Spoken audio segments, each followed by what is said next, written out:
Kalau bisnis kuda harus berawal dari hobi.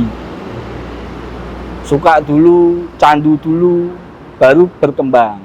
Kalau saya memetakan bisnis kuda, ya dari pejantan, stud fee, terus breeding, terus stabling, manajemen pacu, tunggang, equestrian. Kalau equestrian itu per 45 menit, Mas. Yang ada di stable-stable lain itu per 45 menit. Stud fee itu kita punya pejantan. Jantan kawin. Nah, kawinin jantan sama betina, biasanya betina itu bayar sekitar ya kurang lebih kalau pejantan-pejantan di Indonesia itu antara 8 juta sampai 25 ada, 50 ada sekali kawin, karena minta darahnya, istilahnya dapat darahnya juara itu. Terus kalau yang kedua tadi breeding itu anaknya dijual, kalau tidak dipakai sendiri. Kalau pakai sendiri juara harganya tinggi tuh. Yang ketiga stabling itu titip, Mas. Kalau di equestrian itu ada stabling dan dilatih semuanya. Kalau di Jawa Tengah itu mulai berkembang. Kalau yang sudah berkembang pesat itu di daerah Jakarta, Jawa Barat, Jawa Timur, itu equestrian berkembang pesat. Kalau Jawa Tengah masih banyak kepacunya, pecinta pacunya lebih tinggi daripada equestrian. Tapi sekarang mulai berkembang. Gara-gara ada harga lah pastinya.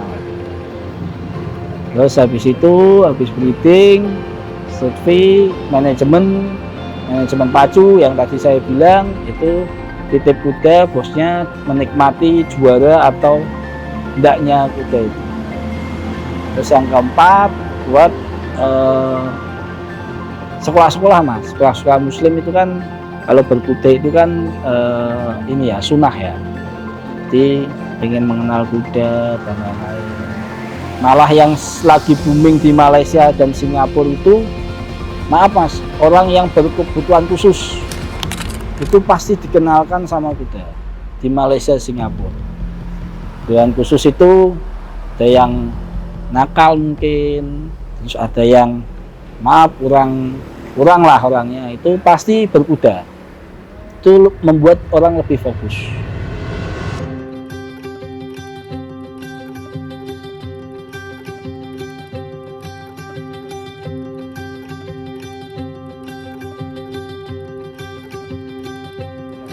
Kalau beli THB, di sana kita ada orang, Mas.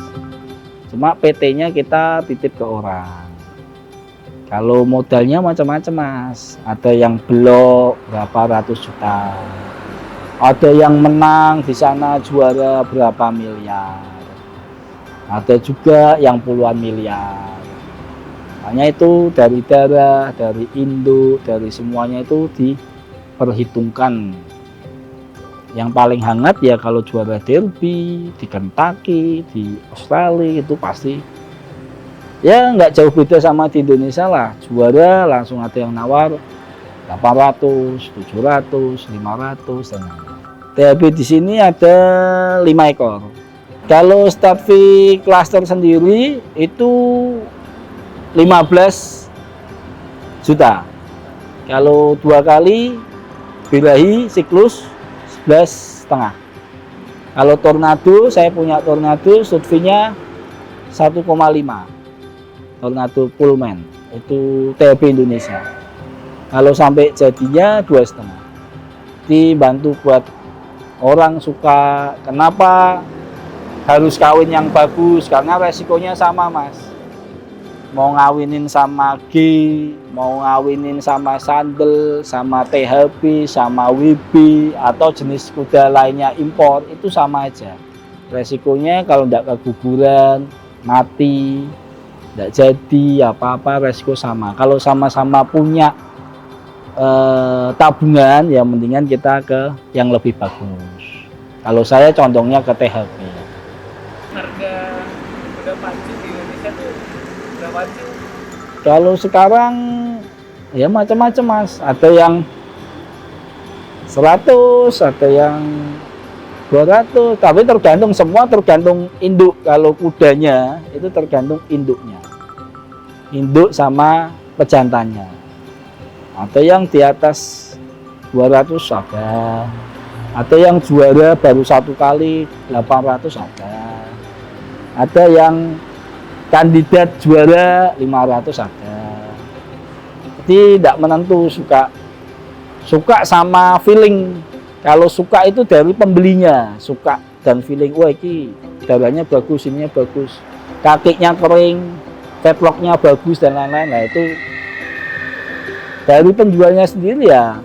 Mungkin kalau orang tahu bagus pasti harganya tidak mungkin murah. Tapi yang murah bukan tentu murahan.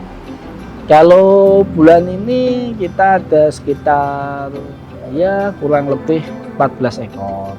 Dari anak klaster, buat tunggang, buat apa. Kalau sebutin nominalnya itu 14 kuda itu bisa nggak Pak? Ya miliaran lah Mbak. Kalau rata-rata Pak, itu kan karena bulan ini ya, lagi tinggi. Ya. Biasanya rata-rata berapa per bulan? Paling jualkan 2 ekor, 3 ekor. Ya ratusan juta lah. Kalau kuda kan memang harganya puluhan juta sampai ratusan juta. Kalau kuda tidak ada yang jelek ya Mas. Kalau dibeli owner pasti dia suka dulu. Terus entah itu warnanya, entah itu tingginya, entah itu darahnya, entah itu jenisnya. Kan orang suka-suka. Ada yang suka gipsy, ada suka kecantikan, Lusitano, WB dan lain-lain. Nah kalau dari kuda saya itu sukanya ya dari petani-petani Mas. Beli dari petani-petani Manado. Yang jelas saya pasti lihat darahnya. Kuda kenapa yang harganya di bawah bisa juara, sudah saya buktikan itu di Bantul juara 2.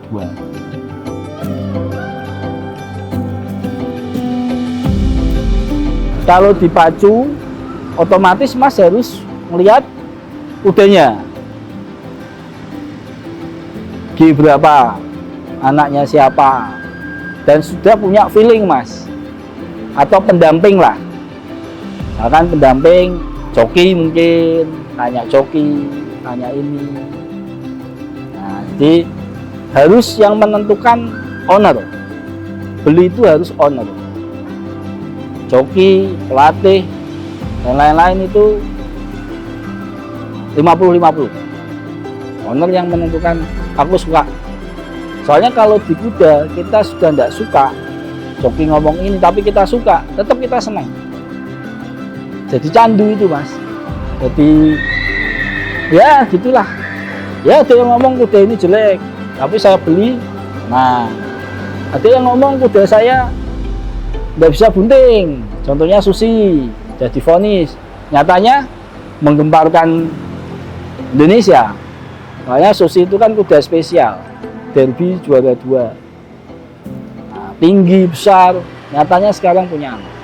Jadi semuanya itu rahasia. Makanya kalau yang pertama harus ada pendamping dulu. Kalau yang tadi Mas mau cari kuda pendamping, tapi yang menentukan Mas sendiri atau owner sendiri.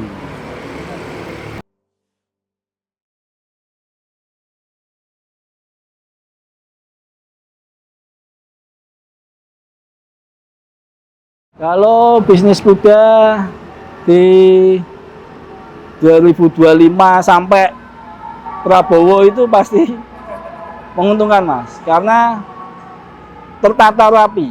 Dan saya tanya ke senior-senior, baru tahun ini di tahun 2024-2025 ini adanya Sarga jadi tambah pesat.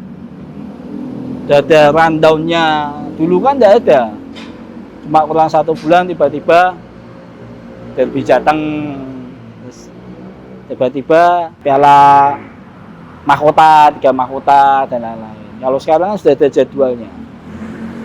Jadi bisa mempersiapkan. Kalau di bisnisnya sendiri sangat menguntungkan karena harga kuda sekarang lebih mahal, lebih menarik lah daripada dulu. Yang paling besar ya kuda-kuda pacu terutama. Karena di sana selain hobi juga mempertaruhkan salah satu gengsi ya. Stable itu kan seneng. Gengsi itu bukan gengsi, wah aku harus ngalahin dia, tidak ada. Di kuda itu paling bagusnya itu Mas. Kita sama senior dijaga, sama junior dikasih tahu baik. Cuma di lapangan aja kita race-nya.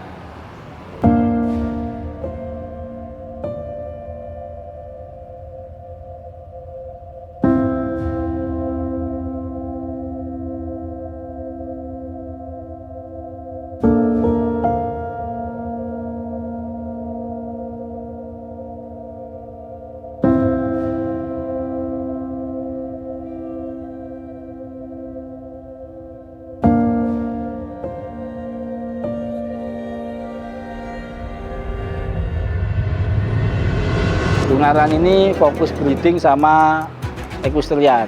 Nah ini impor Australia. Ada daerah Lope de Vega.